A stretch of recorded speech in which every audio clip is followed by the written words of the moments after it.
এর আগের একটা ভিডিওতে তোমরা দেখেছিলে আমি আর রায়ানের পাপা মিলে একটা সিমেন্টের টপ বানিয়েছিলাম। টপটা কেমন হয়েছে তাই এই ভিডিওতে তোমাদেরকে দেখাবো। আসসালামু আলাইকুম, আমি রোজিনা। কেমন আছো তোমরা সবাই? আজকে আমি ছুটি নিয়েছিলাম কিন্তু ভিজিট হবে বলে এমার্জেন্সি আমাকে ডিউটি যেতে হচ্ছে। এটাও আবার রাত 12টার সময় SMS করে জানিয়েছে। রাতে আমি SMS দেখিনি ছিলাম, আজকে তো ছুটি তাই একটু দেরিতে উঠবো।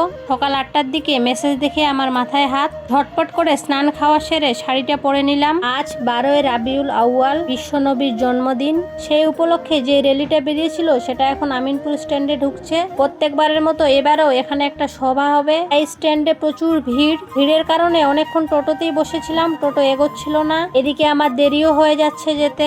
লোকজন বাইক আর গাড়িতে আমিনপুর স্ট্যান্ডটা গমগম করছিল। সবকিছু যেন ঠিকঠাক ভাবে সুষ্ঠুভাবে হয় তার জন্য পুলিশ প্রশাসনও ছিলেন। আর এসব আমি টোটোতে বসে বসে দেখছিলাম। সব গাড়িগুলো ঢুকে গেলে রাস্তাটা একটু ফাঁকা হয়, তারপর আমাদের টোটোটা ছাড়ে। অনেকটা দেরি হয়ে গেছে দেখে বুকটা দুরুও করছিল। ভিজিটাররা যদি চলে আসে তাহলে তো বকা খেয়ে নিব, কিন্তু ভিজিটার আস্তে আস্তে 4টা বেজে যায়। ভিজিট কমপ্লিট হওয়ার পর স্যারেরা স্ট্যান্ড পর্যন্ত গাড়িতে যাওয়ার জন্য অফার করলেন। আমি আর একজন দাদা উঠে পড়লাম। ভিআইপি গাড়িতে উঠে কেমন জানি নিজেকে ভিআইপি ফিল হচ্ছিল।